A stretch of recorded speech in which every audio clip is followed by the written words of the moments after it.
is making you responsible for wisely investing the money that you need to depend on to live.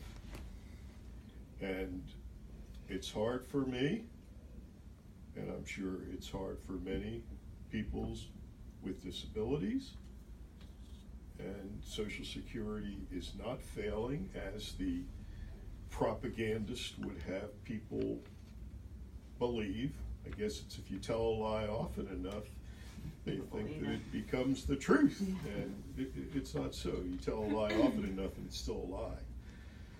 So, yeah, I basically agree with what Bill had to say, and we have to combat, if elected to Congress, this important thing. And the problem with the corporate party candidates is that a lot of their contributions are coming from those investment sectors in our society.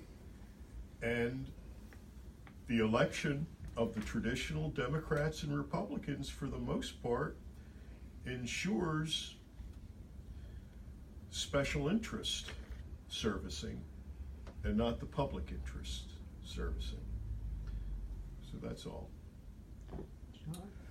Well, as far as shoring it up, and Social Security is so ingrained in our society right now.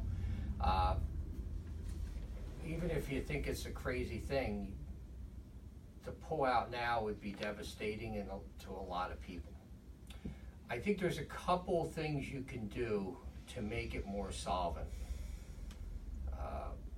One, obviously, is the lockbox. And I don't know if you remember John Corzine when he was running for Senate. I remember his TV ads, take Social Security and put it in a lockbox. Well, he was one of the biggest thieves. Okay, he had the only key. Means testing. You guys agree with that? No, not necessarily. Not necessarily. No. I just feel sometimes people who have,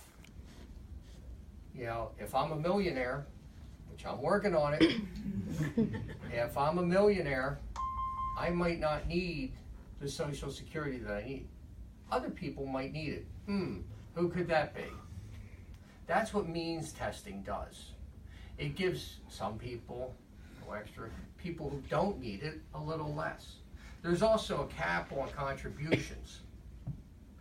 And I think it's people who are, if you earn over 100,000, 110,000 or 106,000, it stops, you can make 200,000 a year and it stops deducting Social Security tax after 110,000. I'm not exactly sure the exact amount, but if you lift that cap, that would also keep it solvent. But I think, as long as you're going to have this program, until somebody comes up with something better, or an even better version of Social Security, I would say, means testing is probably one step we could take towards making sure, you're not sending $2,500 a month or some $1,800, whatever it might be, to somebody who really doesn't need it. And maybe that sounds a little communist or socialist. As long as we have this system, and this is what we have to work with, it might be the best thing to do is to look at what people get. Again, the federal government can't do that.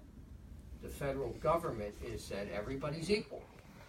If I get 1,000, you get 1,000, that means you get 1,000.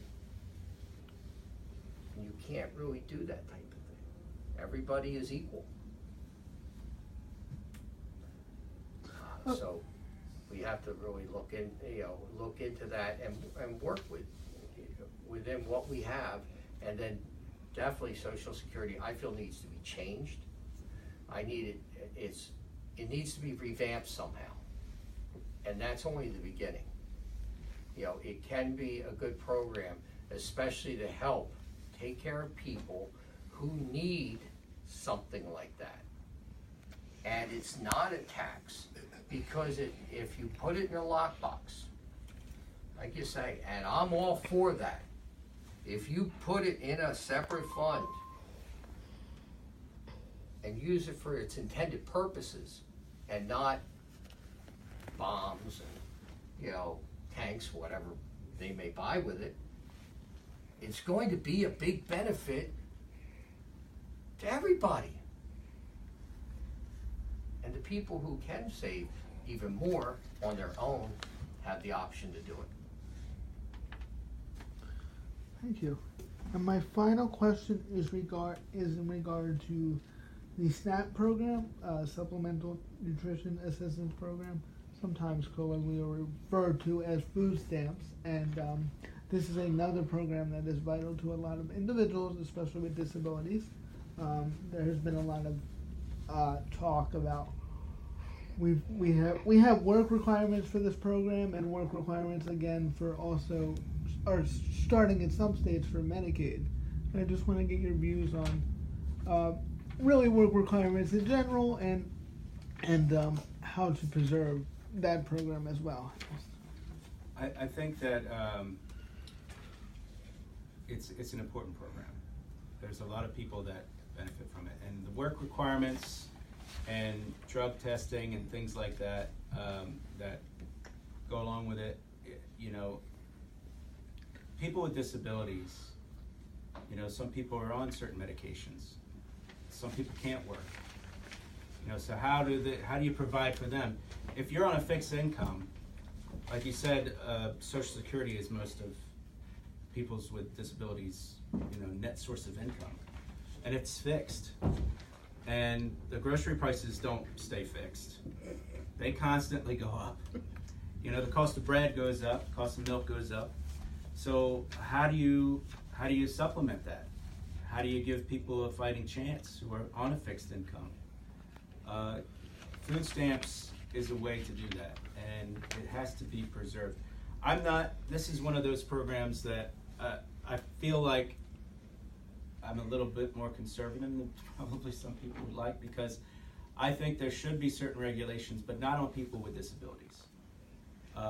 There are people who would look to take advantage of certain kind of programs like this.